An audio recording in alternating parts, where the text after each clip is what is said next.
Warahmatullahi wabarakatuh. Innal hamdalillah nahmaduhu wa nasta'inuhu wa nastaghfiruh wa na'udzu billahi min shururi anfusina wa min sayyiati a'malina. May yahdihillahu fala mudilla lahu wa may yudlil fala hadiya lahu.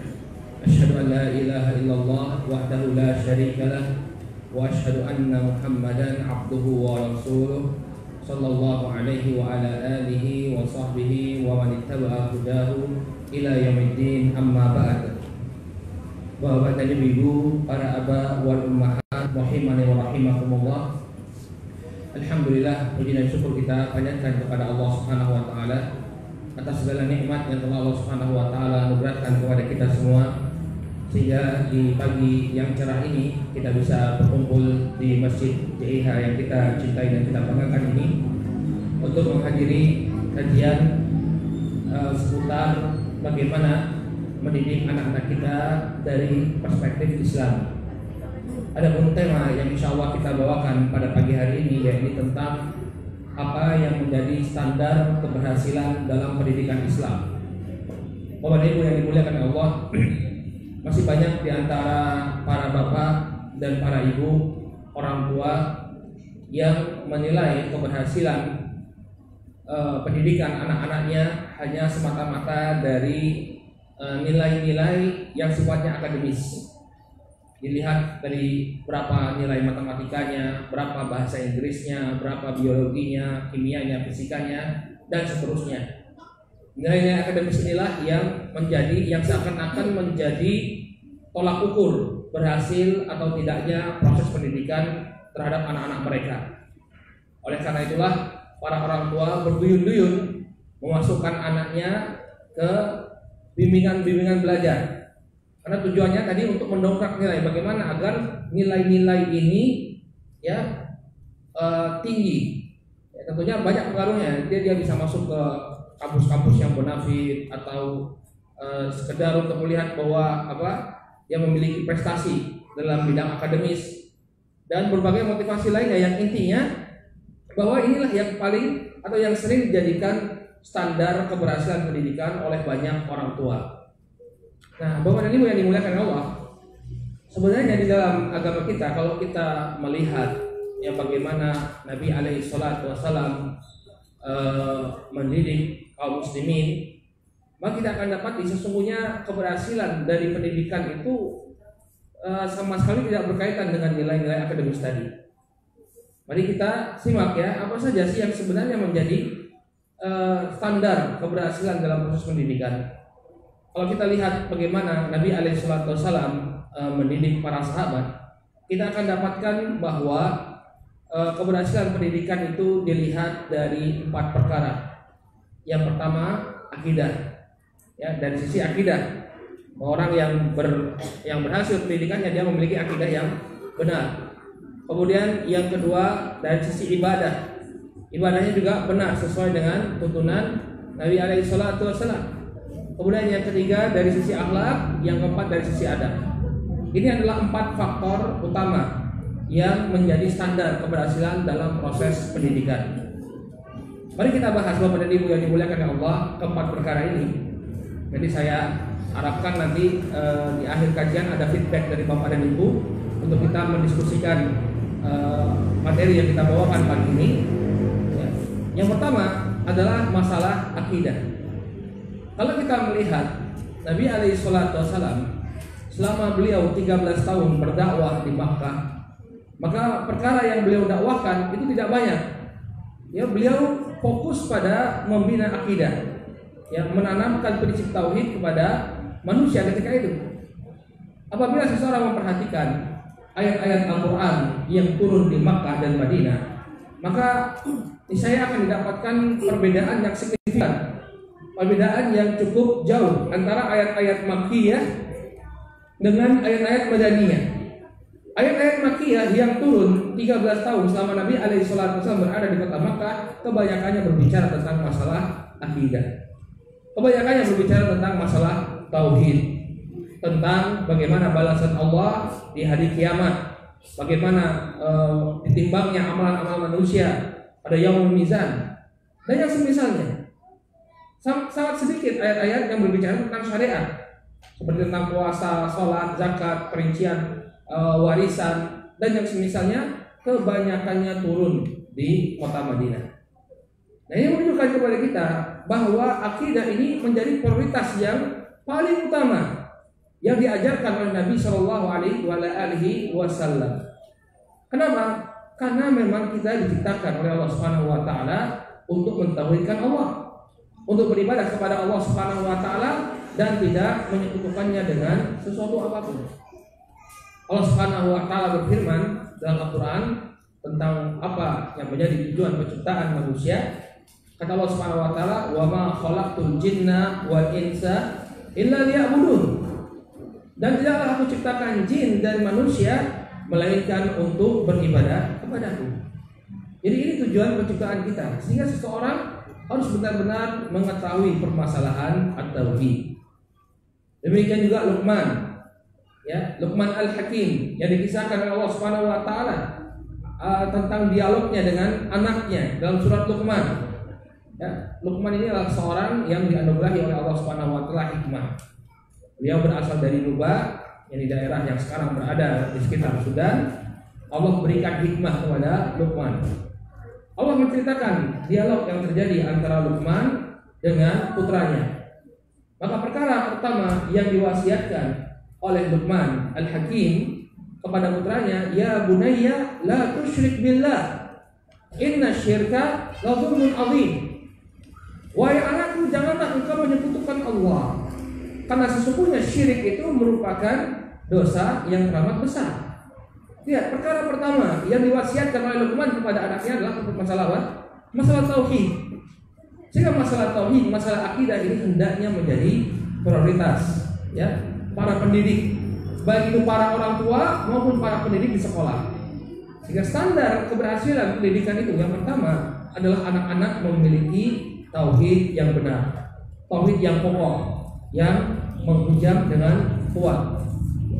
Mari kita lihat Nabi Shallallahu Alaihi Wasallam ketika beliau berbicara empat mata dengan sahabat, beliau ingatkan tentang masalah tauhid ini. Dalam sebuah hadis yang diriwayatkan oleh Imam Al-Bukhari dan Muslim, dari sahabat Mu'adz bin Jabal radhiyallahu anhu, Nabi Shallallahu Alaihi Wasallam suatu ketika membonceng Mu'adz. Kata Mu'adz, "Kuntu radifan Nabi Shallallahu Alaihi Wasallam alal himar." Suatu ketika aku membonceng Nabi Shallallahu Alaihi Wasallam di atas seekor keledai. Ini menunjukkan rendah hatinya Rasul Shallallahu Alaihi Wasallam. Beliau tidak keberatan kalau ada sahabat beliau yang menumpang, yang membonceng diri beliau. Selama tidak menggolimi hewan tunggangannya, maka beliau ajak sahabatnya untuk menunggangi hewan tunggangan tersebut. Faqala li, kemudian kata Mu'adz, Rasulullah sallallahu alaihi wasallam mengatakan kepadaku, "Ya Mu'adz, atadri ma haqqullahi 'alal ibad wa ma haqqul ibadi 'ala Allah?" Wahai Mu'adz, tahukah engkau apa yang menjadi hak Allah atas para hamba dan apa yang menjadi hak hamba atas Allah Subhanahu wa taala? Maka Mu'adz menjawab, "Allahu wa rasuluhu a'lam." Allah dan Rasulnya lah yang lebih mengetahui. Ini juga sebuah etika yang diajarkan oleh para sahabat, agar kalau kita tidak mengetahui suatu perkara dalam agama, maka cukup kita mengatakan saya tidak tahu, wallahu a'lam. Ya, saya tidak tahu, wallahu a'lam. Jangan kemudian mengatakan suatu perkara yang kita tidak memiliki ilmu. Ya, ini kebiasaan para sahabat. Allahu wa rasuluhu a'lam. Ketika Nabi Shallallahu Alaihi Wasallam masih hidup, maka ucapan yang disyariatkan Allahu wa rasuluhu a'lam. Allah dan Rasulnya lah yang lebih mengetahui, karena Rasul masih hidup. Dan begitu Nabi Shallallahu Alaihi Wasallam telah wafat meninggalkan kita, maka cukup kita jawab Allahu a'lam. Maka kemudian Rasul Shallallahu Alaihi Wasallam menjelaskan kepada Mu'adz, "Haqqullahi 'alal ibad ayya'buduhu wa la yusyriku bihi syai'a." Hak Allah atas para hamba adalah agar mereka beribadah kepada Allah dan tidak menyekutukannya dengan sesuatu apapun. Jadi ini hak Allah Subhanahu wa taala. Ini kita beribadah kepada Allah. Dan ini pula lah yang harusnya kita tanamkan kepada anak-anak kita. Nah, kita ini hamba Allah. Allah Subhanahu wa taala telah menciptakan kita. Allah Subhanahu wa taala yang telah menganugerahkan rezeki kepada kita, maka jadilah hamba Allah yang baik. Tunaikan apa yang menjadi hak Allah Subhanahu wa taala agar kita beribadah kepada Allah semata dan tidak menyekutukannya dengan sesuatu apapun. Makanya Bapak dan Ibu, ini sebuah faedah disebutkan oleh para ulama. Di antara disebutkan oleh Syekh Abdul Razak Hafizahullah taala, Syekh Abdul Razak Al-Badr Hafizahullah taala. Nabi sallallahu alaihi wasallam dalam sebuah hadis mengatakan inna ahabbal asma ya indakum inna ahabba asmaikum indallahi Abdullah wa Abdurrahman. Kata Nabi sallallahu alaihi wasallam, sesungguhnya nama-nama kalian yang paling dicintai di sisi Allah Subhanahu wa taala itu adalah Abdullah dan Abdurrahman. Para ulama menjelaskan kenapa kok nama Abdullah dan Abdurrahman ini paling dicintai oleh Allah, karena dia menunjukkan ada ubudiyah, penghambaan kepada Allah Subhanahu wa taala. Dan beliau menyarankan ya agar kita memberikan nama kepada anak-anak kita yang mengikat dia dengan Islam, mengikat dia dengan ubudiyah kepada Allah Subhanahu wa taala. Ya, dan ini besar sekali pengaruhnya kata Syekh Abdul Razak. Pemberian nama Abdullah dan Abdurrahman kepada anak-anak kita atau Abdul yang lainnya, yang menunjukkan penghambaan kepada Allah. Misalnya ketika anak kita lalai, saat dia lalai melaksanakan kewajibannya kepada Allah, entah itu sholat malas-malesan atau apa, maka melalui nama ini seorang ayah bisa mengingatkan kembali ya hakikat dari anak tersebut. Nah, kamu itu namanya Abdullah. Abdullah itu namanya apa? Artinya apa? Hamba Allah. Kita ini hamba Allah semuanya. Nah, kalau Allah memerintahkan kita, memanggil kita ya untuk bersujud kepadanya, kita penuhi panggilan tersebut. Kita ini tidak lain melainkan hanya hamba. Ya, dari pemberian nama kita bisa masuk ya untuk mendidik anak-anak kita dari nama Abdullah dan Abdurrahman. Sehingga seorang anak harus diingatkan terus dengan ubudiyah ini, bahwa dia itu hanya hamba Allah Subhanahu wa taala yang berkewajiban untuk beribadah kepada Allah dan tidak menyekutukannya dengan sesuatu apapun. Ya. Wala yusyriku bihi syai'an. Ya, ayya'budu wala yusyriku bihi syai'an. Hak Allah atas para hamba adalah agar hamba itu beribadah kepada Allah dan tidak menyekutukannya dengan sesuatu apapun. Anak-anak kita juga harus diajarkan, ya, dikenalkan dengan berbagai macam kesyirikan agar dia tidak melakukannya, tidak terjatuh dalam kesyirikan tersebut. Ya, anak-anak kita banyak ya yang sekolah di sekolah umum nggak tahu bahwa perkara itu syirik. Bahkan di sekolah mereka diajarkan untuk syirik. Ya, Bapak Ibu lihat fenomena yang terjadi di tengah-tengah kita ketika ada acara-acara lagu sesajen. Ya, di Jogja ini bahkan ya, ketika ada acara lagu sesajen untuk menghormati Dewi Nyi Kidul dan semisalnya, itu dikerahkan anak-anak sekolah. Nah, saya sedih sekali lihat yang hadir di acara lagu sesajen tadi, larung sesajen tadi, ya kebanyakannya atau banyak di antara mereka itu pakai kerudung. Banyak Muslim. Ternyata ditelusuri, kok bisa ada di sana? Mereka disuruh oleh sekolah untuk meramaikan. Nah, apakah seperti ini kita jadikan standar keberhasilan pendidikan? Enggak ya. Dalam Islam dia harus punya benteng, tahu bahwa ini adalah kesyirikan. Enggak boleh saya hadir dalam acara-acara penuh kesyirikan semacam ini. Oleh karena itu orang tua dan sekolah harus berperan betul ya untuk menanamkan prinsip tauhid kepada anak-anak. Jangan sampai mereka terjatuh pada kesyirikan. Setinggi apapun gelar yang mereka miliki, tapi kalau mereka tidak bisa membedakan mana tauhid mana syirik, maka ini tidak ada manfaatnya. Terjatuh di dalam perbuatan syirik tanpa dia ketahui. Karena sekarang banyak orang yang nggak tahu. Dan mereka mengatakan acara larung sesajen itu ya perkara budaya yang harus kita lestarikan. Padahal apa? Kesyirikan jelas. Yang menyerahkan suatu peribadahan kepada yang selain Allah Subhanahu wa taala, meminta perlindungan kepada Nyi Kidul. Ya, dan hati-hati, sekarang ini termasuk agenda yang ada dalam pendidikan formal itu adalah melestarikan budaya-budaya semacam ini. Saya pernah dapatkan di buku kelas 3 SD. Karena saya dulu waktu di sekolah ikut mengedit ya, dengan sampai anak-anak itu mengkonsumsi bacaan yang tidak layak untuk mereka konsumsi. Dalam pelajaran bahasa Indonesia itu diajarkan tentang Dewi Sri. Ya, Dewi Sri, katanya Dewi Sri inilah yang memberikan melahirkan padi, sehingga kita sekarang makan nasi itu dari beras itu dari padi itu dari chemistry. Nah seperti itu kan mengacaukan akidah, ya, mengacaukan akidah dan diajarkan di buku-buku teks kita tanpa adanya peringatan. Tidak ada peringatan di sana. Ya, kalau ini kesyirikan, enggak, cuma diajarkan begitu saja. Oleh karena itu bahaya sekali kalau kita tidak memfilter apa yang dibaca oleh anak-anak kita, ya, maka bisa jadi dia memiliki pemahaman akidah yang keliru, yang menyimpang. Demikian juga acara-acara televisi. Ya, dahulu ada serial yang sangat populer, judulnya Avatar. Itu hampir anak-anak semua tuh tahu. Kalau sekarang sudah meredup ya, entah kalah sama Upin Ipin atau apa ya, sudah meredup. Kalau dulu sangat terkenal, sampai semua orang tuh tahu Avatar.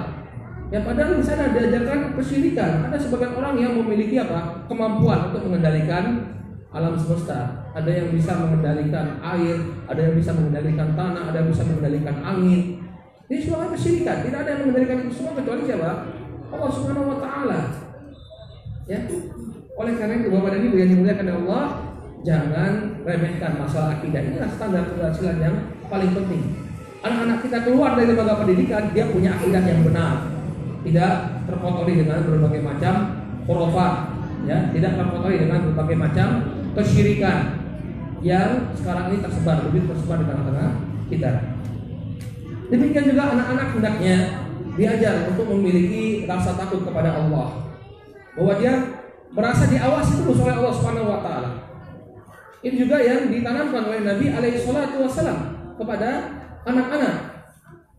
Di dalam sebuah hadis yang diriwayatkan oleh sebagian ashabus sunan dari sahabat Abdullah bin Abbas radhiyallahu taala anhu, Nabi sallallahu alaihi wasallam suatu ketika beliau berkata kepada Abdullah bin Abbas, "Ya ghulam, inni mu'allimuka kalimat.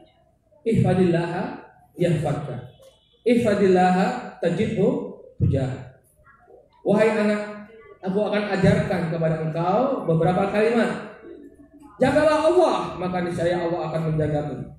Jagalah Allah, engkau pasti akan dapatkan Allah senantiasa ada di hadapanmu. Artinya, ketika engkau menjaga Allah, Allah akan berikan penjagaannya kepadamu. Dan kalau kau menjaga Allah, Allah akan selalu ada memberikan petunjuk. Ya, bagaimana Nabi menanamkan prinsip ini kepada seorang anak untuk senantiasa konsisten di jalan Allah, yang ini akan mengakibatkan dia mendapatkan penjagaan dari Allah dan mendapatkan petunjuk dari Allah. Kita sebagai orang tua tidak bisa 24 jam menjaga anak-anak kita. Pasti ada saatnya nanti anak-anak kita dilepas. Pasti ada nanti saatnya anak-anak kita dilepas jauh dari orang tuanya. Tapi tanamkan prinsip ini, ya, jagalah Allah, maka niscaya Allah akan menjagamu. Nah, kalau anak-anak kita tanamkan prinsip seperti ini, dia tahu bahwa untuk mendapatkan penjagaan dari Allah, dia harus menjaga Allah Subhanahu wa Ta'ala, menjaga syariat Allah, maka dia akan konsisten, insyaallah.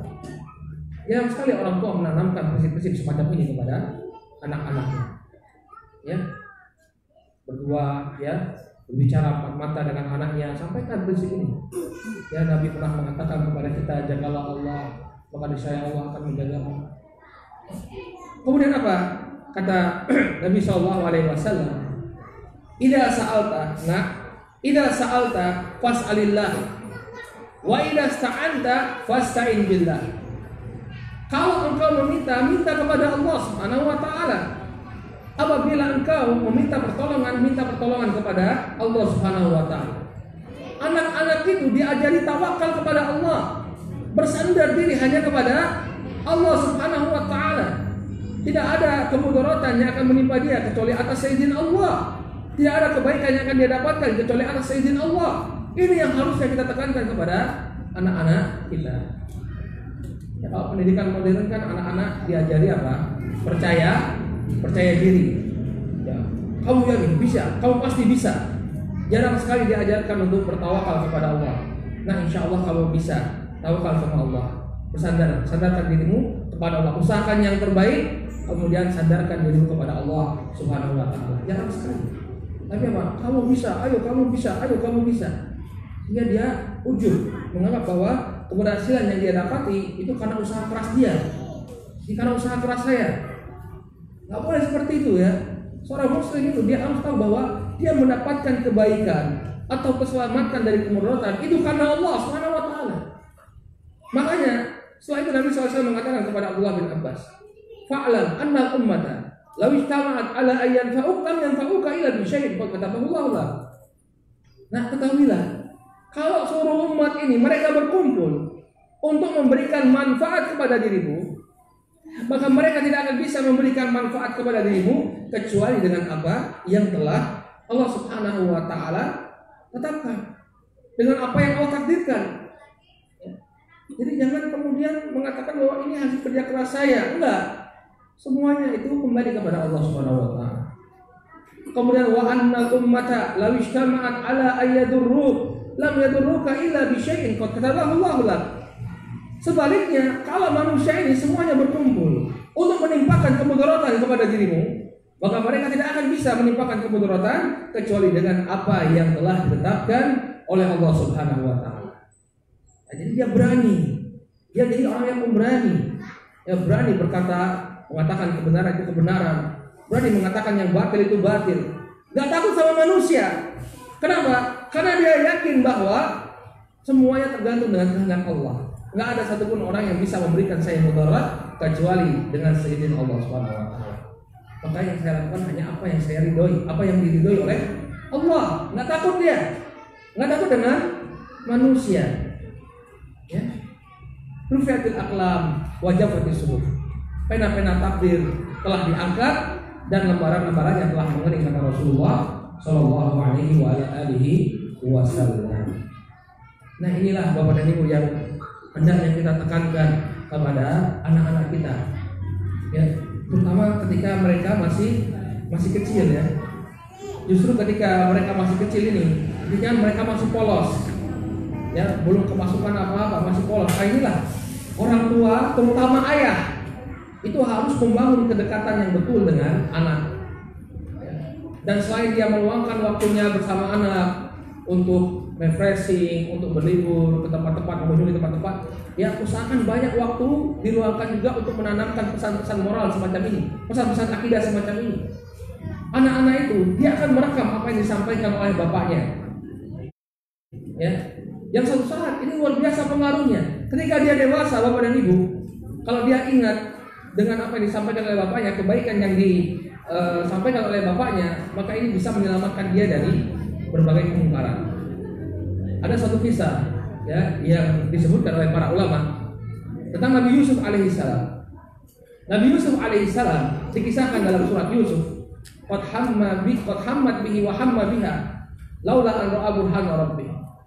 Nabi Yusuf alaihissalam itu digoda oleh seorang wanita.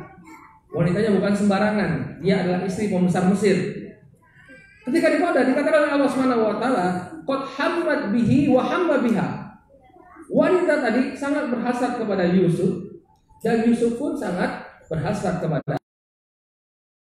Ini bukan hanya satu pihak. Ya, bertepuk sebelah tangan ya. Yusuf juga berhasrat kepada wanita tadi. Laula azra'a burhana rabbi. Tapi apa? Kalau dia tidak melihat, artinya apa? Dia bisa terjatuh pada perbuatan yang keji antara dia dengan wanita tadi kalau dia tidak melihat burhana rabbi, kejelasan atau keterangan dari Rabb-nya. Allah Subhanahu wa taala memberikan petunjuk kepada Yusuf sehingga dia tidak jadi melakukan perbuatan keji tersebut bersama sang wanita. Jangan oleh para ulama apa yang terjadi pada diri Yusuf ketika itu. Beliau teringat bapaknya, teringat wajah bapaknya. Dalam sebagian riwayat bapaknya sedang gigit jari. Dalam sebagian riwayat dikatakan bahwa Yusuf melihat bapaknya mengatakan, wahai Yusuf, saya nggak pernah mengajarkan kamu untuk berbuat seperti ini. Luar biasa pengaruhnya. Bapaknya sudah sekian tahun yang lalu memberikan pesan kepada Yusuf. Kemudian teringat oleh bapaknya. Karena bapaknya mengatakan, Yusuf, ya, bapak nggak pernah ngajarin kamu seperti ini. Akhirnya dia nggak mau melayani permintaan wanita tadi. Nah, yang seperti ini tidak akan muncul di benak seorang anak kecuali kalau dia mendapatkan masukan dari bapaknya dan bapaknya itu dekat dengan anaknya. Yusuf alaihissalam bagaimana pesan bapaknya itu tertancap kuat dalam memori Yusuf karena bapaknya sangat dekat. Dari mana kita tahu bapaknya itu sangat dekat dengan Yusuf? Pertama, Yusuf ketika memanggil bapaknya dengan panggilan kesayangan, ya abati. Kalau kita lihat di awal-awal surat Yusuf, kita dapati Yusuf alaihissalam itu memanggil bapaknya ya abati. Ya abati, wahai bapakku, wahai ayahanda. Panggilannya khusus, bukan ya abi, tapi ya abati. Lalu beliau sampai menceritakan kepada bapaknya apa yang dia lihat dalam mimpinya. Ya abati, inni ra'aitu ahada asyara kaukaba wasyamsa wal qamar ra'aituhum li sajidin. Wahai ayahanda, sesungguhnya aku melihat dalam mimpiku ada 11 bulan, ya. Ada 11 bintang, wasyamsa wal qamar, ada bulan, ada bintang, semuanya bersujud kepadaku. Ya, sampai mimpinya diceritakan kepada bapaknya. Ini menunjukkan kedekatan seorang anak dengan bapak. Jadi kalau antum sampai anak antum nggak bisa cerita sama bapaknya, berarti harus diperbaiki hubungannya. Kenapa kok anak sampai nggak terbuka dengan bapaknya? Mungkin bapaknya terlalu sibuk di luar, mungkin bapaknya terlalu sibuk dengan teman-temannya, ya, sibuk dengan HP-nya, nggak punya waktu untuk membangun hubungan dengan anak. Jadi bapak dan ibu yang dimuliakan oleh Allah, pentingnya kita membangun hubungan emosional dengan anak-anak kita. Ya, dan ketika mereka masih kecil, ya tanamkan bersih-bersih akidah. Sesuai dengan apa? Sesuai dengan penalaran mereka, apa yang sudah bisa mereka nalar. Misalnya kita melancong ke satu tempat, berwisata, melihat pemandangan alam yang luas, pemandangan alam yang sangat indah, melihat bagaimana kekuasaan Allah Subhanahu Wa Taala. Ini kita sampaikan kepada anak-anak kita. Coba lihat, ini semua ciptaan Allah. Demikian indah ciptaan Allah Subhanahu Wa Taala. Ya, nah yang menciptakan ini adalah Allah, sehingga wajib bagi kita untuk beribadah hanya kepada Allah Subhanahu Wa Taala. Jangan menjadi hamba Allah yang durhaka. Kalau Allah memerintahkan kemudian kita tidak melaksanakan. Tanamkan prinsip-prinsip akidah semacam ini kepada anak-anak kita. Kemudian yang kedua, Bapak dan Ibu yang dimuliakan Allah, adalah masalah ibadah.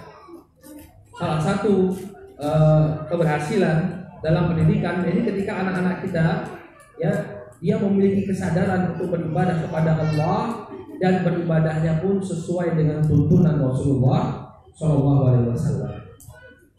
Ya. Oleh karena itu Nabi alaihissalam memerintahkan para ayah agar anak-anak itu disuruh sholat ketika mereka berusia 7 tahun. Karena Nabi SAW muru auladakum bis sholat wa hum abna'u sab'a wadribuhum 'alaiha wa hum abna'ul ashar. Karena Nabi alaihissalam perintahkanlah anak kalian untuk sholat ketika mereka berusia 7 tahun. Dan pukullah mereka ketika mereka tidak mau sholat ketika mereka sudah berusia 10 tahun.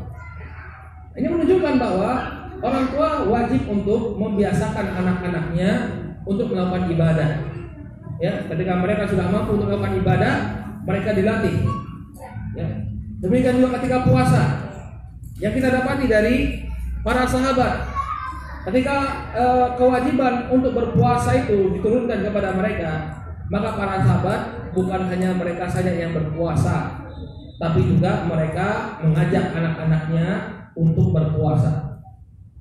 Di dalam sebuah hadis yang diriwayatkan oleh Imam Al-Bukhari dari sahabat Ubayy binti Muawiyah, ya, ketika itu Nabi SAW mendapatkan perintah dari Allah Subhanahu Wa Taala untuk berpuasa pada hari Asyura. Jadi sebelum disyariatkannya puasa di bulan Ramadan, puasa yang wajib bagi kaum muslimin itu adalah puasa di hari Asyura. Nah, ketika itu Nabi SAW mengirim utusan, umumkan bahwa pada hari ini diwajibkan bagi mereka untuk berpuasa. Barang siapa yang sudah berpuasa dari pagi hari, maka hendaknya dia lanjutkan puasanya. Maka barang siapa yang belum berpuasa, maka mulai ketika dia mendengar pengumuman ini, dia tahan dari makan dan minumnya. Maka ketika mendengar perintah ini, para sahabat langsung berpuasa. Lalu apa yang dikatakan oleh Ubayy binti Muawiyah? Ya, beliau mengatakan, nahnu nasum wa nusawwiru abna'ana as-sighar. Kami berpuasa dan kami juga memerintahkan atau mengajak anak-anak kami untuk ikut berpuasa. Itu bukan orang tuanya saja yang puasa, tapi juga anak-anaknya ikut berpuasa. Kemudian kata Rubai binti Muawid, ya, ketika itu kami membuat mainan dari bulu domba, dari benang wol, dibuat jadi mainan. Maka ketika anak-anak itu mulai mengeluhkan lapar bi, ya, diberikan mainan itu kepada mereka sampai mereka lupa, sampai hingga datangnya waktu berbuka puasa. Ini melihat bagaimana para salafun saleh ridwanullah alaihim ajmain membiasakan anak-anak untuk melakukan ibadah sesuai dengan kemampuan mereka, ya, dilatih dari kecil. Al-Imam Ibnu Battal rahimahullah taala, ya, mengatakan ada 3 hikmah yang bisa kita dapati. Kenapa sih anak-anak itu dari kecil sudah dilatih untuk berpuasa, untuk melakukan ibadah? Yang pertama kata mereka, kata para ulama, agar hidupnya itu barokah. Dari kecil sudah taat kepada Allah Subhanahu wa taala, diharapkan dari sini ini keberkahannya berlangsung sampai dia dewasa. Dari kecil aja udah sholat, dari kecil aja udah puasa, dari kecil udah ngaji, ya. Makanya kita lihat dulu para ulama usia 7 tahun udah hafid Al-Quran. Kita 7 tahun baru belajar Iqra mungkin, ya. Ya, alhamdulillah anak-anak kita ini karena bapak ibunya sudah punya pengetahuan Islam yang lumayan, jadi dari kecil udah diajari agama, ya. Kalau kita dulu, kadang-kadang ada orang udah SMP nggak bisa baca Quran, udah gede nggak bisa baca Quran. Sampai sekarang nih kan ada kelas-kelas untuk orang-orang tua untuk baca Quran, nggak bisa baca Quran karena memang orang tuanya tidak pernah mengajarkan untuk baca Al-Quran, ya. Jadi apa? Yang pertama hidupnya barokah. Dari kecil sudah tumbuh di atas ketaatan kepada Allah Subhanahu wa taala. Kemudian yang kedua, ya, sebagai bentuk latihan bagi dia. Kemudian yang ketiga, ya, agar dia tidak merasa berat ketika nanti sudah baligh, ya, sudah wajib bagi dia untuk melakukan ibadah tersebut, tidak lagi merasa berat. Jangan sampai ketika balik baru disuruh untuk melakukan ketaatan, berat bagi dia. Tapi kalau dari kecil sudah biasa sholat, dia menjaga sholat, ketika sudah wajib, sholat itu bagi dia nggak terasa berat lagi. Kenapa? Karena sudah menjadi kebiasaan yang mendarah daging. Oleh karena itu termasuk standar berdasarkan pendidikan, ini anak-anak memiliki kesadaran untuk beribadah kepada Allah Subhanahu wa taala. Gimana kalau kita lihat anak-anak kita ketika ada perkemanan, apa yang mereka lakukan? Apakah mereka bersegera untuk memenuhi panggilan tersebut atau malas-malasan atau bagaimana? Ya, kita bisa melihat kalau anak-anak kita punya kesadaran sendiri, ketika terdengar adzan malah dia manggil abinya, "Bi, ayo sholat bi, jangan depan laptop terus," misalnya. "Bi, ayo sholat bi, jangan HP-an terus, ayo bareng." Ah, masya Allah, jangan dimarahin. Ini berarti pendidikannya berhasil. Ketika pulang, Umi udah sholat belum? Ya, Uminya bilang, "Bentar ya, nunggu closing," katanya. Ya, Uminya diingatkan, "Nih, nanti aja nih, sholat dulu. Ya. Kalau diingatkan anak kita seperti itu jangan marah, berarti pendidikannya apa? Berhasil. Ya, dia sudah punya kesadaran untuk beribadah. Jangan subuh malah anaknya yang bangunin bapaknya, ya. Ya, ini alhamdulillah, ya, anak yang pendidikan agamanya berhasil gitu, ya. Nah, kemudian yang berkaitan juga dengan ibadah. Ibadahnya pun tidak sembarang ibadah, tapi sesuai dengan tuntunan Nabi alaihi salatu wasallam. Makanya pentingnya kita menyekolahkan anak-anak kita, ya, di sekolah-sekolah yang memang berbasis sunnah. Artinya yang memang tidak mengajarkan ibadah melainkan sesuai dengan tuntunan Rasul Shallallahu Alaihi Wasallam. Tidak diajarkan berbagai macam bid'ah dan ajaran-ajaran yang tidak sesuai dengan ajaran Islam, tambahan-tambahan yang tidak ada dasar di dalam Islam. Ya. Kenapa? Karena Nabi memerintahkan seperti itu. Kalau beribadah itu sesuai dengan tuntunan beliau. Sallu kama ra'aitumuni usolli, kata Nabi alaihi salatu wasallam. Salatlah kalian sebagaimana kalian melihat aku salat. Jadi salatnya tuntunannya pun harus sesuai dengan tuntunan Rasul alaihi salatu wasallam. Ya. Kata Nabi sallallahu alaihi wasallam dalam hadis Aisyah radhiyallahu taala anha, "Man ahdatsa fi amrina hadza ma laysa minhu fa huwa rad."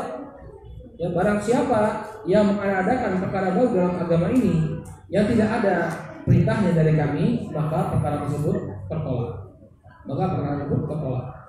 Nah, ini pentingnya kita mengajarkan ibadah yang sesuai dengan tuntunan Nabi alaihi salatu wasallam kepada anak-anak kita. Baik. Ini yang kedua, standar keberhasilan pendidikan kepada anak-anak kita. Kemudian juga permasalahan Al-Quran. Ya, anak-anak kita hendaknya kita jadikan sebagai generasi Al-Quran. Artinya generasi yang punya keterikatan dengan Al-Quran. Tapi yang perlu kita luruskan juga, bahwa ini sudah dimuliakan oleh Allah, bahwa mempelajari Al-Quran itu bukan hanya sekedar menghafalkannya. Banyak sekali sekolah-sekolah yang mereka mengedepankan tahfidzul Quran, hafal Al-Quran, tapi kurang pengamalannya. Ya, Al-Quran itu hanya sekedar hafalan saja, tidak menancap kokoh di hati anak-anak. Padahal yang lebih utama tentunya adalah bagaimana agar nilai-nilai Al-Quran itu diaplikasikan dalam kehidupan sehari-hari. Kita tidak mengatakan bahwa menghafal Al-Quran suatu perkara yang jelek, tidak. Itu suatu perkara yang baik. Apalagi di usia emas anak-anak kita, ya, di usia ketika yang diibaratkan oleh manusia seperti mengukir di atas batu. Ya, memang dia perlu menghafal Al-Quran, tapi ada yang lebih penting daripada itu. Antum jangan sampai salah paham, karena banyaknya lomba-lomba hifdzul Quran, kemudian anak-anak disuruh ikut lomba, ayo kamu hafalkan Quran, nanti ikut lomba dapat juara, ya. Karena saya memang ada melihat sebagai lembaga pendidikan itu memang tujuannya seperti itu. Anak-anak itu disuruh menghafal Al-Quran agar bisa ditampilkan di depan publik. Nanti dibawa jalan ke sana show. Oh, ini apa bedanya dengan artis? Apa beda dengan artis? Bukan seperti itu Al-Quran diturunkan. Tidak. Nanti lihat halaman, coba buka 3 halaman setelahnya, turun ke bawah 3 baris. Apa manfaatnya seperti ini? Untuk dipertontonkan anak-anak. Bukan seperti itu pendidikan Al-Quran. Pendidikan Al-Quran untuk Allah Subhanahu wa Ta'ala turunkan Al-Quran itu agar kita mentadabburi dan mengamalkannya dalam kehidupan kita sehari-hari. Jadi orientasi tahfidzul Quran kita, ya, harus diubah. Kita menghafalkan Al-Quran itu untuk diamalkan, bukan untuk berbangga-bangga. Maka cukup pendidikan ketika ada orang-orang yang hafal Al-Quran, ya, yang hafal Al-Quran, tapi kemudian adabnya tidak dijaga, akhlaknya kepada orang tua tidak ada. Ya, bukan seperti ini yang kita inginkan. Ahlul Quran itu adalah orang-orang yang memahami Al-Quran dan juga mengamalkannya dalam kehidupan sehari-hari. Baik. Kemudian yang ketiga, yang termasuk standar keberhasilan dalam pendidikan adalah akhlakul karimah. Akhlak yang mulia. Ya, beda antara akhlak dan adab. Kalau akhlak itu karakter, kalau adab itu etika. Memang kuat sekali hubungannya antara adab dan akhlak, tapi akhlak itu lebih pada karakter seseorang ketika dia bermuamalah menghadapi orang lain. Ini juga perlu kita tanamkan kepada anak-anak kita. Dalam hadis yang diriwayatkan oleh Imam Al-Bukhari dan Muslim, Nabi sallallahu alaihi wasallam bersabda, "Inna min khiyarikum ahasinukum akhlaqan." Sesungguhnya di antara orang yang terbaik di tengah-tengah kalian adalah orang-orang yang paling bagus akhlaknya. Lihat standar kebaikan atau standar keberhasilan pendidikan anak-anak kita di antaranya dilihat dari akhlak. Keluar dari sekolah itu akhlaknya baik atau tidak? Ya, akhlaknya baik atau tidak? Sebagai orang tua, dia mencari sekolah-sekolah Islam. Anaknya disekolahkan di sekolah Islam agar memiliki akhlak yang baik. Ternyata begitu keluar dari sekolah, ternyata anaknya makin suka membuli, makin suka berkata kotor. Walaupun dari sisi akademisnya dia bagus, tapi kalau dari sisi akhlaknya dia tambah rusak, maka ini tidak berhasil pendidikannya. Ya. Akhlaknya, adabnya menjadi lebih baik.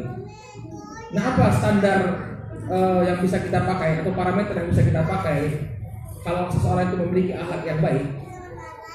Al-Imam Al-Hasan Al-Basri, sebagaimana yang dinukilkan oleh Syekh Muhammad bin Shalih Al-Utsaimin dalam Makarimul Akhlak, dia menyebutkan bahwa akhlak yang baik pada diri seseorang itu bisa dilihat dari 3. Yang pertama, kaful adza. Yang kedua, badlun nada. Yang ketiga, talaqatul wajh. Jadi orang yang berakhlak baik itu, yang pertama dia kaful adza. Apa itu kaful adza? dia selalu berusaha untuk tidak menimbulkan gangguan kepada orang di sekitarnya. Ya. Jadi dia selalu berusaha agar tidak mengganggu orang lain. Nah, anak-anak kita ini bagaimana? Apakah dia masih suka menjahili orang lain, mengganggu orang lain, tidak peduli dengan orang lain, yang penting sesuka-sukanya, sesuka hatinya saja? Maka kalau misalnya masih seperti ini, akhlaknya perlu dibina. Ya. Dalam sebuah hadis yang sahih dari Abu Hurairah radhiyallahu taala anhu, Nabi sallallahu alaihi wasallam menyebutkan tentang hakikat seorang muslim. Karena Nabi alaihi salatu wasallam, al-muslimu man saliman muslimuna min yadihi wa lisanihi. Seorang muslim yang sejati adalah yang muslim yang lain itu selamat dari gangguan tangan dan lisannya. Itu seorang muslim yang hakiki, yaitu apa? Yang tidak menimbulkan gangguan kepada orang lain. Makanya kita kadang-kadang miris ya. Di Indonesia itu banyak orang-orang terpelajar, ya, orang-orang yang berpendidikan. Bedakan antara orang-orang yang berpendidikan, bedakan antara orang-orang yang bergelar dengan orang-orang yang berpendidikan atau yang terpelajar. Ya. Tidak semua orang yang bergelar itu terdidik atau terpelajar. Tapi bisa jadi orang yang terdidik dan terpelajar tidak memiliki gelar. Jadi nggak ada kaitan sama sekali gelar dengan pendidikan. Ya. Kenapa? Kita bisa lihat, ya, orang-orang banyak yang masih tidak peduli dengan sesama, melanggar hak orang lain. Ya. Di jalan misalnya, masih banyak orang yang membuang sampah sembarangan. Ya. Kadang saya greget juga ya, sering sekali di jalan itu orang buka mobilnya lumayan mentereng ya. Ya. Fortuner, ada yang punya Fortuner ya. Mobilnya Fortuner. Tapi apa? Buka jendela buang sampah. Pengen saya kejar itu. Tapi saya pikir buat apa lah, nanti membahayakan jiwa juga ya, sama-sama ngebut. Tapi pernah saya ada anak-anak itu habis minum es dia buang. Saya kejar itu Pak. Ya. Karena apa? Namanya guru ya. Namanya guru kalau lihat itu kan siswa ya. Buang sampah sembarangan rasanya gimana? Saya kejar itu. Saya kasih tahu, "Dek, kok buang sampahnya di jalan?" Marah. Tapi ibunya, "Oh ya Pak, maaf ya Pak, jangan diulang ya." Alhamdulillah, nyampaikan. Nah, percuma kalau dia sekolah tinggi punya titel gede, tapi apa? Nggak peduli dengan orang lain. Yang penting dia seenaknya saja. Jadi kita lihat sekarang banjir di ibu kota ya. Bukan di ibu kota ya, di ibu kota karena ini saja faktor politik ya. Yang digembar-gemborkan Jakartanya, padahal yang lebih parah itu Banten, Bodetabeknya yang lebih parah. Tapi karena ada unsur politik yang digembar-gemborkan Jakartanya. Ya. Di Bekasi itu kan parah sekali. Ya, saya sampai punya teman itu Ustadz Tamatan Al-Azhar. Ya, beliau update terus ya. Nih, pertama masih segini airnya, kemudian segini, kemudian tambah lagi. Akhirnya terpaksa naik ke lantai 2. Semua kitabnya kerendam. Wah, itu bagi seorang pelajar ya, seorang thalibul ilm yang belajar di hadapan para ulama, mengambil faedah, mencatatnya, kemudian bukunya, catatannya kena banjir itu sakitnya tuh di sini. Bertahun-tahun belajar, kerendam air semua. Nah, itu penyebabnya apa?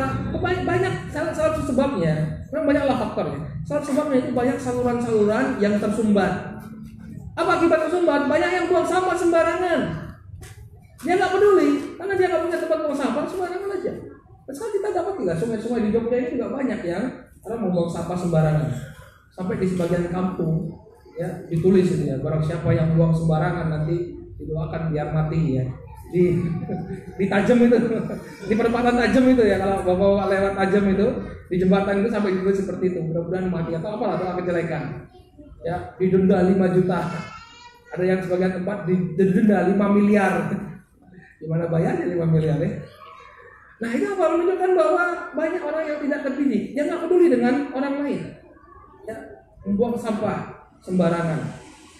Mungkin mereka berpikir nggak ada dalilnya dalam Al-Quran dan hadis yang melarang buang sampah sembarangan. Coba kalau antum nanti debat sama orang, antum melarang saya buang sampah sembarangan, mana dalilnya?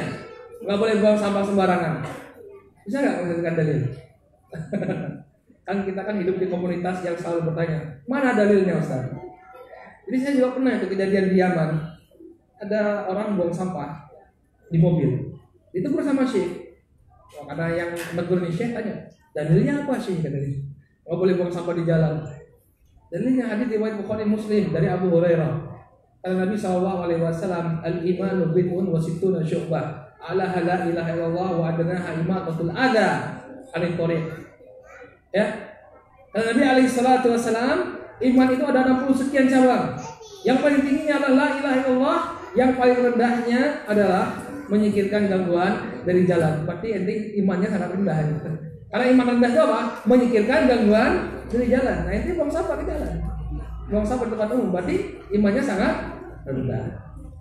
Nah, yang seperti ini kita tekankan kepada anak-anak kita, jangan sampai dia suka mengganggu temannya. Sekolah sunnah kok bullying marak misalnya. Nah, ini berarti ada yang salah. Apa yang didikan di sana? Kok sampai marak bullying di sana? Ya, anak yang lemah dihina, dicaci sama teman-temannya. Ya, apa gunanya kita punya label sunnah kalau gitu ya? Ya, berarti anak-anak tidak diajarkan untuk apa? Tidak mengganggu sesama. Ada anak yang tidak merasa nyaman, merasa tidak nyaman di sekolah. Akhirnya apa? Pindah sekolah. Kenapa? Karena dibully terus di sekolah. Ya, maka ini bukan produk yang kita inginkan ya. Produk yang kita inginkan adalah anak-anak yang dia punya filter. Sebelum dia melakukan sesuatu, dia lihat apakah ini mengganggu orang lain atau tidak. Kemudian yang kedua kata Imam Al-Hasan Al-Basri, badlun an-nada, yaitu badlun nada itu suka menolong.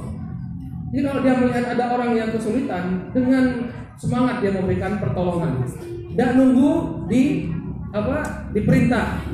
Inisiatif dia. Oh, ini ada orang yang kesusahan, apa yang bisa saya lakukan? Dia punya empati terhadap orang yang kesusahan. Nah, ini hendaknya itu dipraktekkan ya. Dipraktekkan di kehidupan kita sehari-hari, terutama di lingkungan sekolah. Kita dulu punya ini sekedar berbagi. Waktu saya dulu jadi kepala sekolah, di sekolah kami itu ada anak yang ibunya meninggal. Jadi ibunya sudah bertahun-tahun berjuang melawan kanker, akhirnya Allah Subhanahu wa taala takdirkan meninggal dunia. Maka apa yang kita lakukan ketika itu? Kita liburkan anak-anak. Artinya kita tetap ke sekolah, tapi kita ajak untuk takziah. Waktu itu jauh. Kami di Jakarta Selatan. Itu rumahnya di Bogor. Lalu kita bawa elf itu ya, sekitar 20 anak kita bawa ke Bogor. 19 karena yang satu meninggal itu. Kita bawa ke Bogor, terus kita ajak takziah, kemudian ngajak temannya tadi yang baru kehilangan ibunya main ya, bermain lagi bersama-sama. Kemudian bapaknya bilang, setelah kami pulang, bapaknya bilang sebenarnya kalau kita tanya, kapan ini Pak si Fulan ini akan kembali ke sekolah? Ya mungkin perlu waktu dulu Ustaz ya, karena dia baru tinggal ibunya, butuh waktu untuk membujuk dia untuk kembali ke sekolah. Mungkin minggu depan Ustaz minta izinnya. Oh ya nggak apa-apa lah ya, karena masih kecil ditinggal ibunya kan ini berat. Tapi setelah kita tinggalkan, ya bapaknya udah, insya Allah besok dia mau sekolah, langsung mau sekolah. Nah waktu itu saya masih ingat sekali, saya duduk di depan, yang sebelah saya ini anak yang pintar ya, dia bilang, ya Ustadz, sehari ini kita nggak belajar dong katanya. Saya bilang, enggak, justru kalian belajar ya. Kalian belajar bagaimana ya ketika melihat orang yang sedang kesusahan, kalian curahkan kasih sayang kalian menolong saudara kita. Ini yang kalian pelajari di kelas, sekarang kalian praktekkan. Ya, man nafasa an mu'min kurbatan min kurabil dunya, nafasallahu an kurbatan min kurabil akhirah. Barang siapa yang meringankan beban saudaranya di dunia, nanti Allah Subhanahu wa taala akan ringankan bebannya di akhirat. Saya masih ingat sekali itu, ya. Jadi anak-anak itu kita latih. Jadi teori-teori di buku itu kita praktekkan betul. Yang namanya menolong manusia, menolong sesama, ya, memberikan perhatian kepada sesama, itu benar-benar kita praktekkan di kehidupan kita sehari-hari. Nah, kalau anak-anak kita sudah punya empati ketika dia melihat bencana ini, dia tanya sama Umi, aku punya tabungan misalnya, apa yang bisa aku lakukan? Ya, kadang-kadang Masya Allah ya, ada anak-anak yang punya seperti itu ya, menyerahkan bantuan di tabungannya untuk korban banjir. Dulu kita pernah bikin pasar murah untuk korban banjir di Jakarta. Ada sebagian anak tuh yang ngasih tabungannya, luar biasa. Berarti apa? Pendidikan akhlaknya berhasil. Kemudian yang ketiga, tolakatul wajah. Tolakatul wajah asalnya adalah wajah yang berseri-seri. Artinya apa? Ketika dia berhadapan dengan orang, dia menjadi figur yang menyenangkan, bukan figur yang jutek, yang berwajah masam. Dia santun, sopan, santun kepada orang, ya. Kemudian menghargai yang lebih tua, menyayangi yang lebih muda. Ketika berbicara dengan bahasa yang baik, bahasa yang santun. Maka ini yang kita harapkan dari anak-anak kita. Ya, jangan sampai dia nggak bisa bedakan. Ini fenomena yang saya lihat di banyak lembaga pendidikan yang berlabel sunnah. Kadang-kadang anak-anak tidak diajari untuk menghormati yang lebih tua. Karena kalau bapak dan lagi ada tamu, ya, saya kita lagi berkunjung. Kadang-kadang anaknya ikut ngobrol. Nah, ini kan suatu kurang beretika seperti ini. Itu campur pembicaraan orang tua. Karena bapaknya lagi ada tamu, ya, kemudian anaknya ayo bi, ya, nggak tahu bahwa anaknya ini bapaknya sedang ada tamu. Ya, makanya perlu kita ajarkan kepada anak-anak kita bagaimana sopan dan santun. Ya, kepada orang lain hendaknya kita bersikap ramah, jangan jutek. Ya. Kalau misalnya kita jutek lalu ditegur anak-anak, nggak boleh seperti itu. Ya, seorang muslim itu harus menampakkan wajah yang ceria. Kemudian dia bacakan hadis, ya. Wala tahqiranna minal ma'rufi syai'an walau an talqa akha biwajhin thalik. Jangan kau meremehkan, ya, kebaikan sedikit apapun walaupun itu hanya bertemu dengan saudaramu dengan wajah yang ceria. Nah, ini 3 indikasi anak-anak kita yang memiliki akhlak yang baik. Kemudian yang terakhir adalah masalah adab. Masalah adab. Bedanya kalau akhlak tadi etika, adab itu akhlak itu adalah karakter, kalau adab itu etika. Jadi anak kita diajari bagaimana cara makan yang islami, cara minum yang islami, ya. Nabi SAW juga memberikan perhatian dalam permasalahan ini. Jangan dikira masalah adab ini tidak diperhatikan oleh Nabi SAW. Sebagian orang tua, itu tadi sebagaimana kita katakan, anak-anak itu dibiarkan seperti raja. Ini satu hal yang perlu kita luruskan.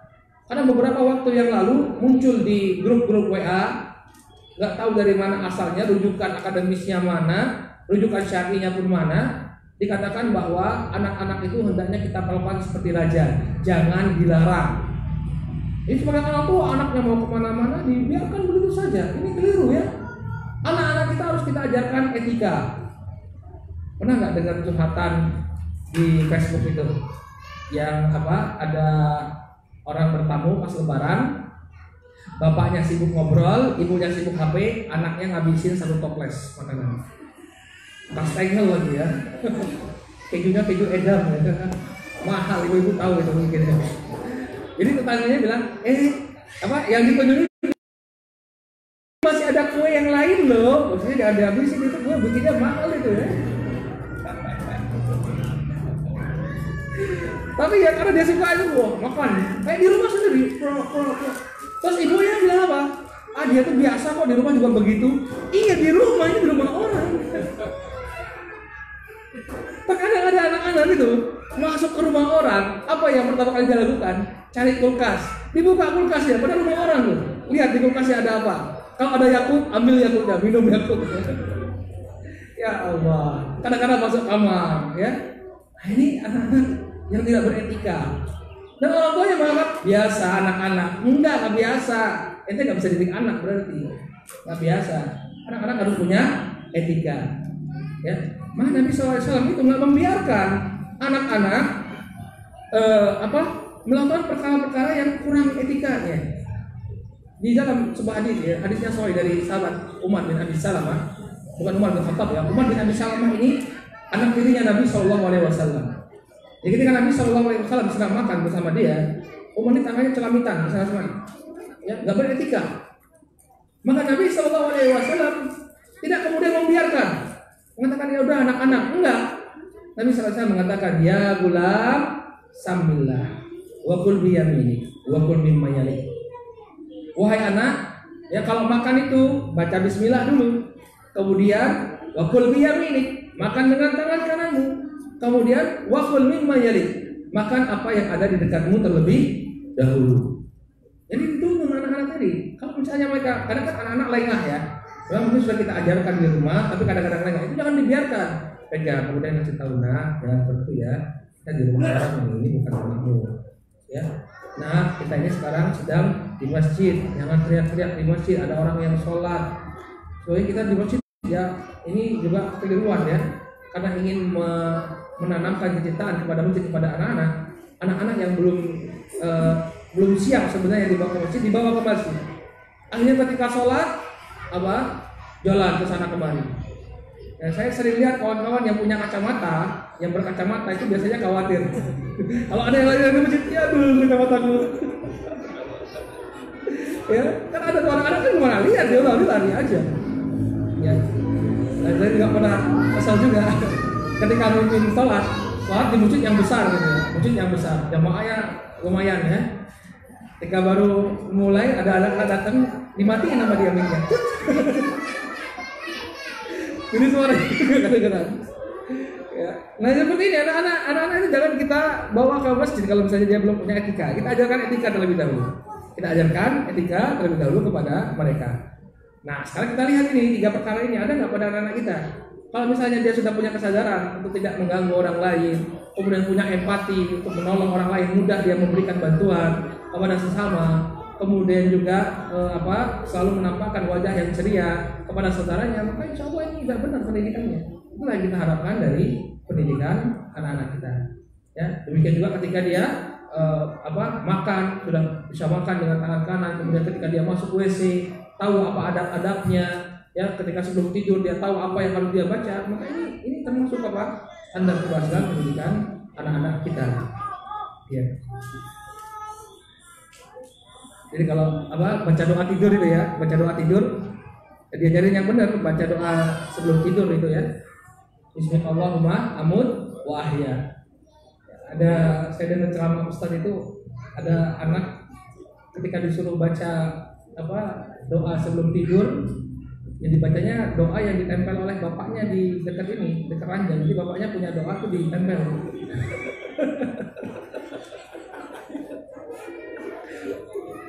Ya, Allahumma jadi syaitan.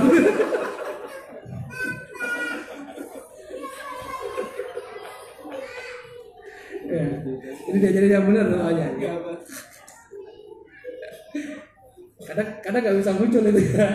Munculnya ada waktunya ya. Baik. Nah kemudian mungkin pertanyaan Bapak dan Ibu ya. Oke lah Ustaz, tadi akidah yang benar, kemudian ibadah, kemudian akhlak dan adab. Memang ini perlu kita prioritaskan. Nah bagaimana dengan perkara-perkara yang dia butuhkan untuk bekal dia, terutama nanti yang punya kewajiban untuk mencari nafkah ya, anak laki-laki. Maka bagaimana? Nah ini saya sendiri wallahu taala alam lebih condong pada apa yang disampaikan oleh Al-Imam Ibnu Qayyim rahimahullah, bahwa anak-anak itu tidak perlu diajari hal-hal yang banyak, tapi hal-hal yang sesuai dengan bakat dan potensi dia saja.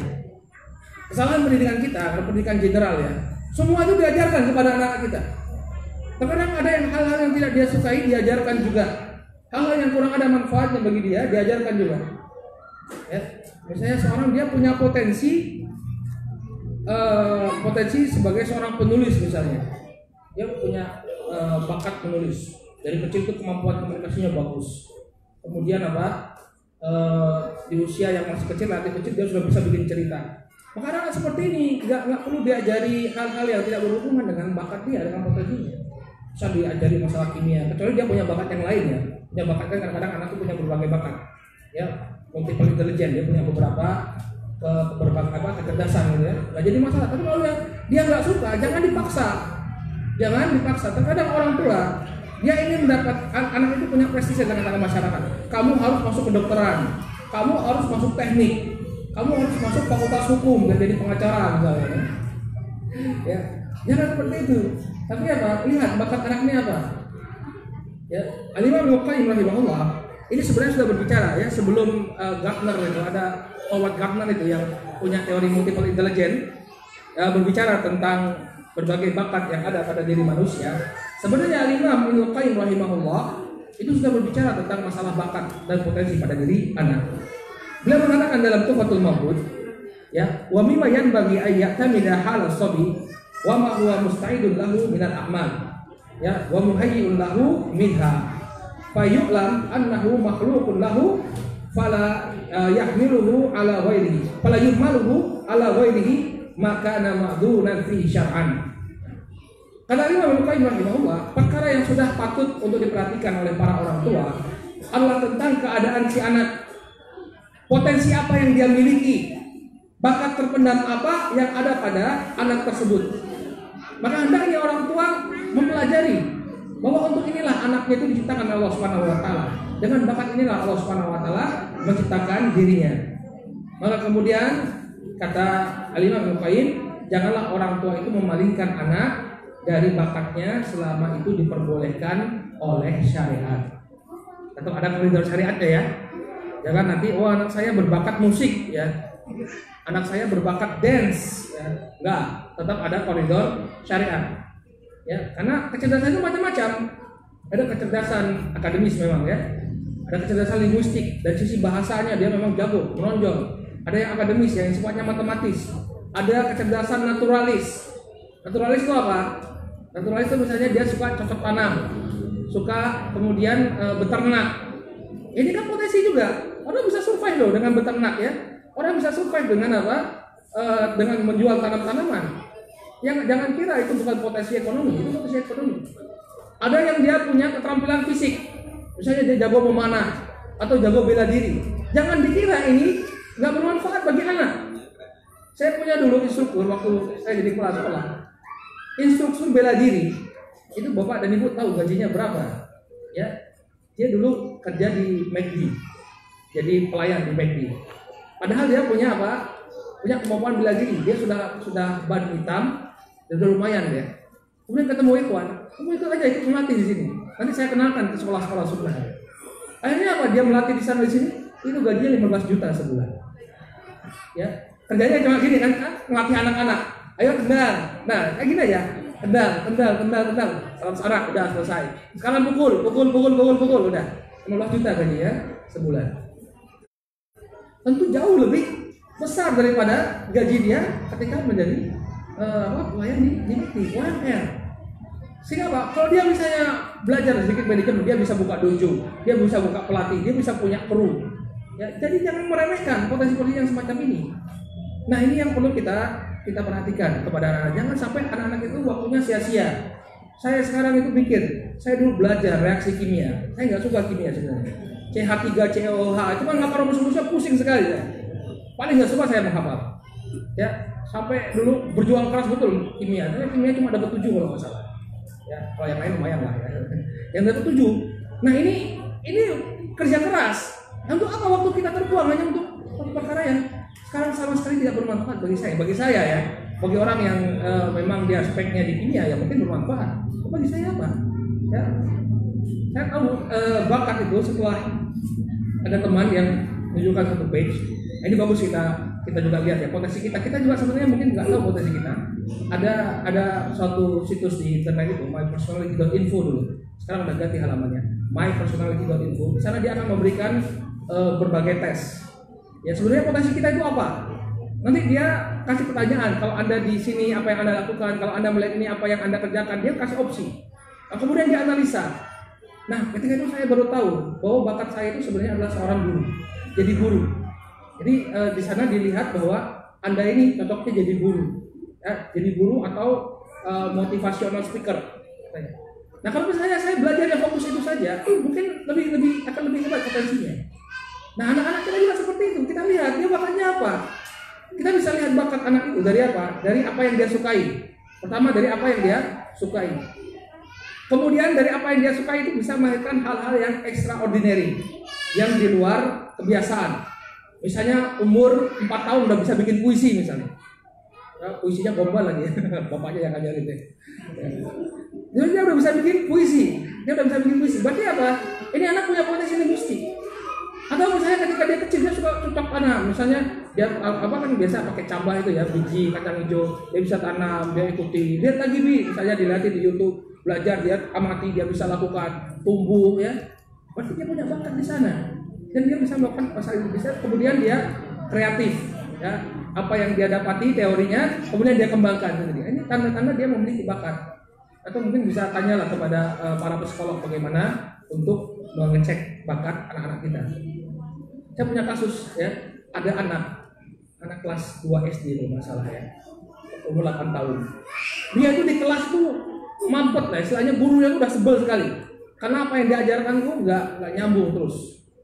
Tapi suatu ketika saya main ke rumah bapaknya itu punya garasi, ada garasi, kemudian di garasinya itu bapaknya bengkel. Jadi habis kerja bapaknya itu bengkel, suka bengkel. Ini anak itu diserahin sama bapaknya mesin buka. Umur 8 tahun, sok. Ini anak 8 tahun udah bisa buka mesin seperti ini. Luar biasa saya bilang. Mungkin bakatnya bukan di ruang kelas, tapi di ruang mekanik seperti ini. Nah, kita jangan sampai kemudian memaksakan suatu perkara yang tidak cocok untuk anak-anak kita. Selama itu masih dalam koridor syariat Bapak dan Ibu, biarkan dia mengembangkan bakatnya, biarkan dia fokus. Dan ini terkadang tidak terakomodir di sekolah-sekolah. Jadi Bapak dan Ibu harus cari alternatif agar bakat-bakatnya ini bisa dikembangkan. Ya, kalau kita sekolah, misalnya sekolah dari jam 8 sampai zuhur, ini masih banyak sekali peluang untuk mengembangkan. Tapi masalahnya sekarang full day school. Ini yang mematikan potensi anak-anak kita. Full day school, anak-anak udah capek. Belum lagi ada PR, belum lagi nanti harus kursus. Capek anak-anak kita. Hanya untuk yang sifatnya akademis, padahal masih banyak potensi-potensi lain yang bisa dikembangkan oleh anak-anak kita. Ini wallahu a'lam ya, ini mungkin pandangan agak anti mainstream, tapi yang saya lihat dari apa yang disebutkan oleh Imam Ibnu Qayyim, dan itu lebih memudahkan kita. Jadi anak-anak lebih memudahkan kita dan anak-anak kita, sehingga anak-anak kita tidak perlu terbebani dengan hal-hal yang mungkin kurang bermanfaat bagi dia. Wallahu ta'ala a'lam bishawab. Inilah mungkin Bapak dan Ibu yang dimuliakan Allah Subhanahu wa taala, apa yang bisa kami sampaikan berkenaan dengan tema standar keberhasilan pendidikan pada anak kita. Kalau misalnya masih ada waktu, gimana? Tanya jawab ya? Ya, tanya jawab. Baik, silakan bagi Bapak dan Ibu yang ingin bertanya, bisa tolong Abu Arsy. Kalau ada yang ingin bertanya bisa silakan. Bapak dulu mungkin ada yang ingin bertanya, Pak? Ya, yang bapak dulu. Nggak ada? Kalau nggak, silakan Pak. Pakai ini Pak biar bisa didengar. Dinyalakan.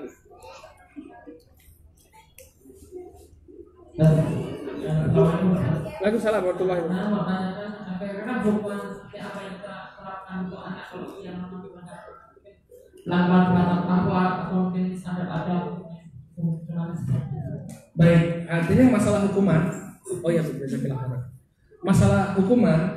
Ini orang tua hendaknya bijak ya dalam memberikan hukuman kepada anak. Hendaknya pertama anak itu harus dikenalkan bahwa perkara ini nggak boleh. Kenapa alasannya nggak boleh seperti ini? Kalau misalnya dia pertama kali melakukan perkara tersebut dalam keadaan dia belum tahu ini sebuah kesalahan, jangan dihukum, cuma tegur saja. Nah kemudian nanti kalau dia mengulangi, kan udah pernah, kasih teguran yang lebih keras. Jadi jangan langsung main fisik, jangan langsung dengan ucapan yang ketus, enggak. Karena terkadang anak-anak kita ketika melakukan kesalahan itu bisa jadi muncul karena ketidaktahuan dia, atau niatnya baik tapi salah dalam menjalankan. Sebagai contoh, ada kasus ya, ada anak dia ngabisin sabun cuci. Ada seorang bapak pulang ke rumah, dia lihat sabun cucinya habis. Ya, ternyata dimainin sama anaknya. Kemudian ditanya, kamu ngapain? Kenapa kok ngabisin? Nah, saya pengen bantu Umi kecapean, jadi dia mau cuci piring. Cuma kalau uminya itu sesuai dengan iklan 1 sendok teh, kalau dia 1 botol.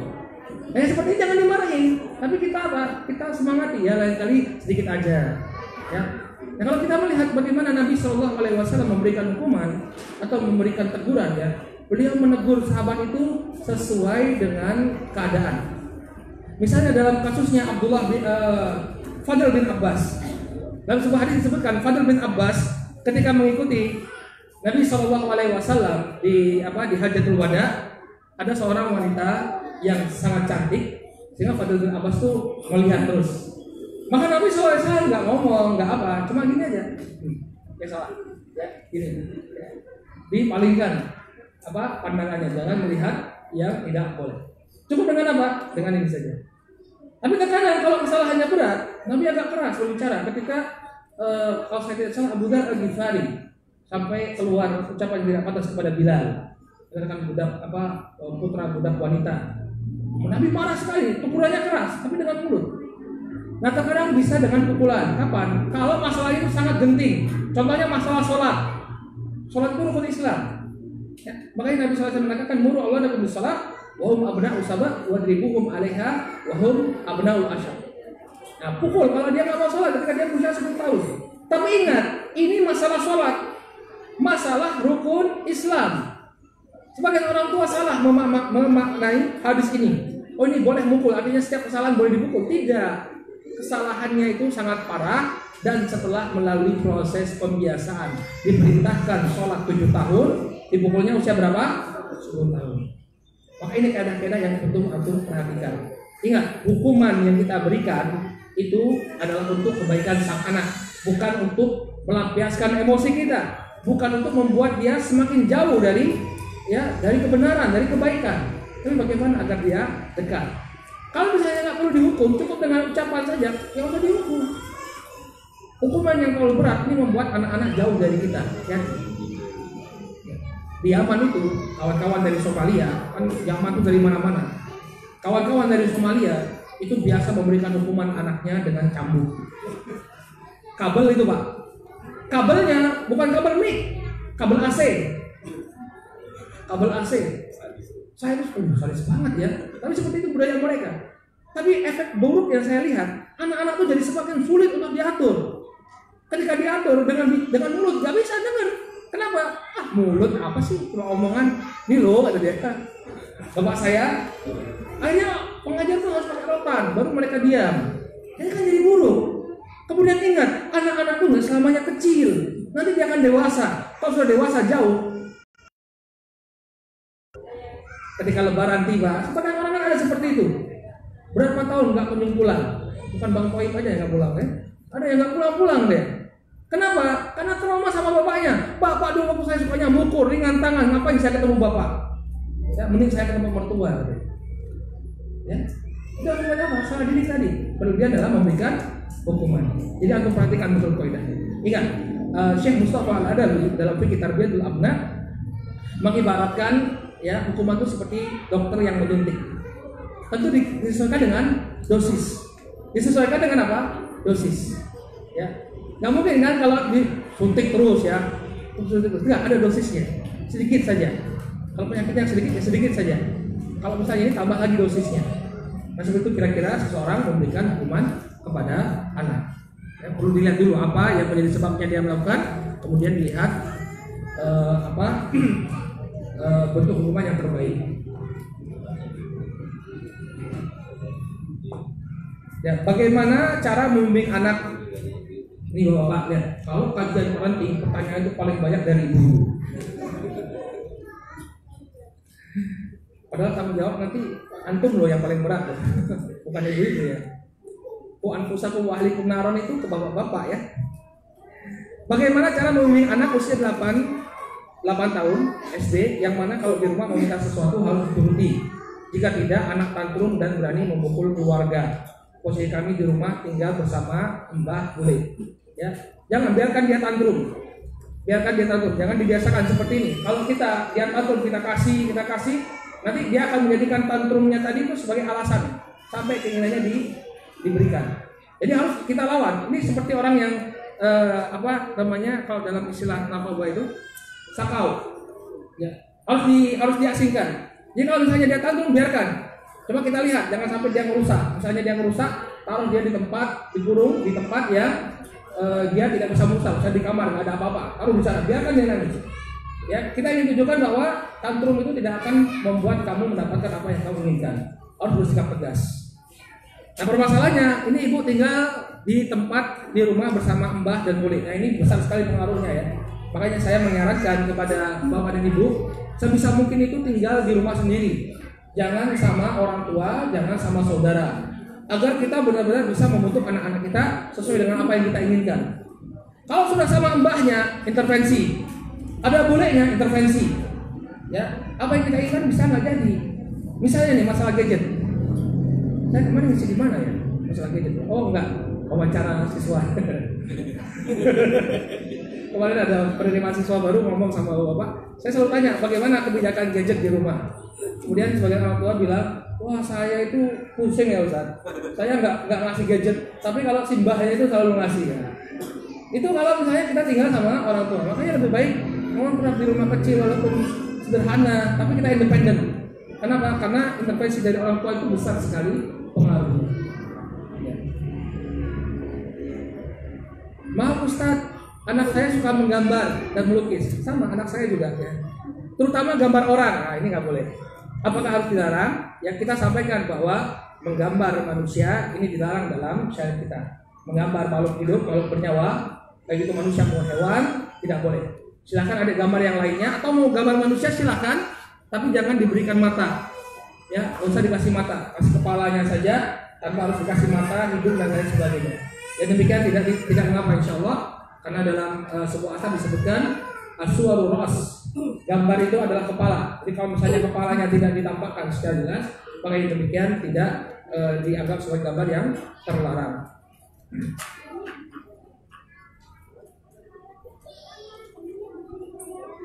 Ustaz, apa bedanya doa mau tidur? Maksudnya mana yang lebih sahih? Bismillahumma amut wa ahya atau Bismillahumma wa bismika amut?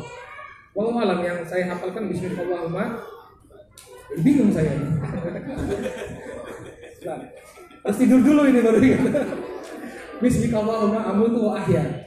Wallahu alam, ya, memang ada beberapa periwayatan. Saya nggak bisa ngecek sekarang. Memang ada beberapa periwayatan tentang doa bangun tidur, doa sebelum tidur. Tapi yang ada di hafalan ini Bismillahumma amut wa ahya. Wallahu alam. Nggak bisa jawab sekarang. Ustaz, semoga Allah menjaga Ustaz dan keluarga, amin. Ya. Usia berapakah anak lebih utama dipisahkan tempat tidurnya dan dampak jika tidak dipisah bagaimana? Sebutkan dalam hadis itu usia muru Allah dan bisalah wa abrahul sabat wa ridhum 'alaiha wa hum abrahul asyar wa fariquhum fil madaji. Jadi di usia 10 tahun. Di usia 10 tahun anak-anak itu dipisah. Kalau tidak dipisah, yang kita khawatirkan nanti mereka saling berpelukan ya, walaupun itu sama jenis. Walaupun sama jenis tetap tidak boleh. Makanya dipisahkan tempat tidurnya. Kalau misalnya bapak dan ibu kesulitan, yang penting dikasih batas. Jadi mungkin mereka tidur di satu tempat tidur tapi dikasih batas. Batas yang tidak memungkinkan mereka untuk saling berpelukan, untuk saling berinteraksi intens. Ya, dipisah dengan pemisah, entah itu dikasih bantal yang keras ya. Kalau dulu kami di Yaman itu ada bantal yang keras yang bentuknya kotak, itu jadikan pemisah antara tempat tidur. Maka yang demikian tidak mengapa. Apa efeknya kalau tidak dipisah? Ya dikhawatirkan nanti dia intens, kemudian kita tahu sendiri ya, Rehan Siraga. Tahu Rehan Siraga? Itu fakultas hukum juga ya? Enggak ya? Enggak. Ya itu juga karena pergaulan yang salah. Nah, ini salah satu hikmah kenapa dipisah anak-anak tersebut. Jangan dia terbiasa berinteraksi dengan yang dengan saudaranya sampai melampaui batas. Baik, tahap materi apa saja yang utama yang seharusnya kita ajarkan pada anak kita? Tauhid dahulu, akhlak, lalu Quran atau bagaimana? Ya, barengan. Itu kan satu paket ya. Ibu bisa mengajarkan Quran, akhlak dan akidah itu bersamaan ya. Ya misalnya kita tadi seperti hadisnya Nabi SAW, ya jagalah Allah, misalnya Allah akan menjagamu ya. Di sana kita sudah mengajarkan tauhid, kita juga mengajarkan bagaimana akhlak, bagaimana penjagaan syariat kepada Allah Subhanahu wa taala, semuanya dilakukan secara berbarengan. Baik, Ustaz, saya punya masalah dengan anak-anak. Susah sekali mereka mendengarkan anak kalau disuruh sholat. Adakah cara khusus untuk menyuruh anak sholat ya tanpa harus marah-marah? Pertama, berikan contoh yang baik kepada anak. Ini makanya tadi dari awal ya kita sudah sampaikan, dari kecil itu kita harus biasakan dia, dan orang tuanya harus menjadi contoh. Insya Allah bapak dan ibu, anak-anak nggak bakalan susah untuk sholat kalau bapak dan ibunya itu memberikan contoh untuk sholat. Bahkan mereka yang minta untuk sholat. Pertama kita harus jadi contoh, kemudian kita ingatkan dia bahwa tugas kita sebagai hamba Allah. Nah, tapi ingat, kalau misalnya mereka masih kecil, jangan terlalu keras. Karena memang Nabi SAW tidak memerintahkan untuk terlalu keras sampai dia usia 10 tahun. Yang menjelang dia usia 10 tahun baru ibu agak intens. Tapi kalau misalnya dia sebelum 10 tahun dia masih malas-malasan, ya nggak apa-apa. Ya, jadi masalah karena memang Nabi SAW memberikan batas usia 10 tahun. Ya.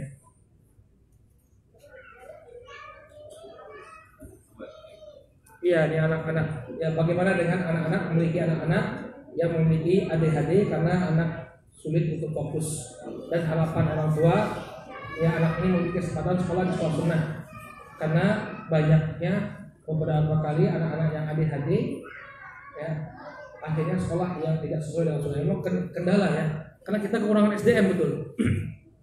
Ya diupayakan aja, mungkin dikumpulkan berapa orang yang memiliki masalah yang sama, bekerjasama dengan sekolah untuk mengkaji yang seperti itu. Tapi ini memang agak berat ya. Ini memang agak berat karena permasalahannya sangat jarang dan belum terakomodir dengan sekolah-sekolah oleh sekolah-sekolah sunnah. Kalau tidak mengapa dia sekolah di luar sekolah sunnah, cuma perlu pengawasan.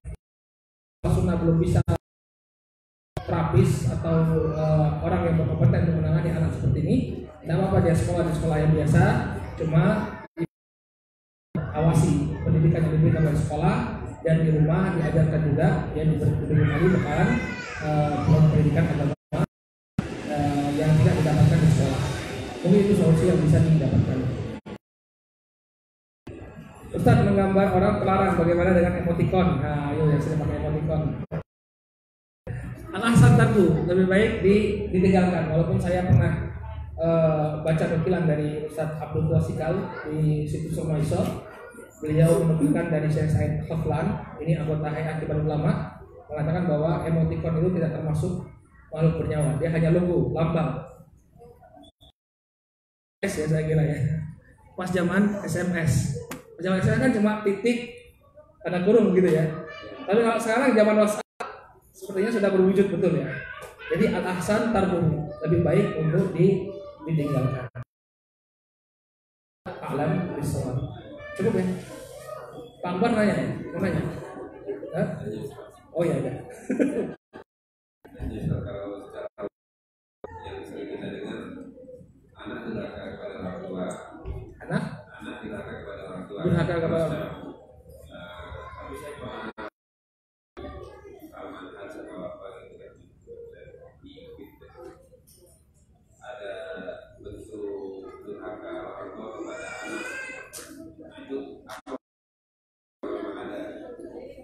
Ya, ini sering sekali diingatkan oleh para ulama. Memang betul ada yang namanya kedurhakaan orang tua kepada anak, yaitu dia tidak memberikan apa yang menjadi hak anaknya berupa pendidikan agama. Jadi dia tidak melaksanakan perintah Allah Subhanahu wa taala, qu anfusakum wa ahlikum nar. Jagalah diri kalian dan keluarga kalian dari api neraka. Kalau antum melihat tafsir dari ayat ini, antum akan dapati semua para ulama itu adalah, jadi jagalah diri kalian dan keluarga kalian. Jagalah keluarga kalian itu maksudnya apa? Berikan pendidikan agama kepada anak-anak kalian. Oleh karena itulah merupakan satu kedurhakaan yang berasal dari orang ketika dia tidak memberikan pendidikan agama kepada anak-anaknya. Syekh Abdul Razak bin Abi Muhsin Al-Abbad menyebutkan bahwa karena kedurhakaan ini nanti orang tua akan dihisab terlebih dahulu. Jadi urutan hisabnya antara anak dan bapak itu bukan anak yang dihisab, tapi bapaknya dulu yang dihisab. Ya, kalau bapaknya ini sudah melaksanakan tugas dia, tapi anak kemudian tidak melaksanakan haknya kepada orang tua, maka anaknya yang dihukum. Tapi kalau misalnya ternyata anaknya ini tidak melakukan haknya kepada orang tua karena salah didik dari bapaknya, maka bapaknya dihukum. Ya, kenapa? Karena dia lalai dalam melaksanakan tugas. Inilah yang disebutkan oleh para ulama. Kedurhakaan. Jadi ada ya para bapak-bapak benar-benar harus memikirkan dengan serius apa yang kita jadikan anak-anak kita. Baik, cukup ya, saya kira sudah 1,5 jam. Saya cukup dulu sampai di sini. Mudah-mudahan apa yang disampaikan bermanfaat. Kalau bisa diadakan kajian-kajian rutin, kita bahas tema-tema yang memang pendidikan anak-anak kita seperti gadget, bagaimana menghadapi dunia digital dan yang semisalnya itu bagus ya. Karena kadang-kadang kita mereka-reka ya, mereka-reka googling sana sini ya, tanpa kita permasalahan yang ada sebenarnya. Baik, kita coba dulu.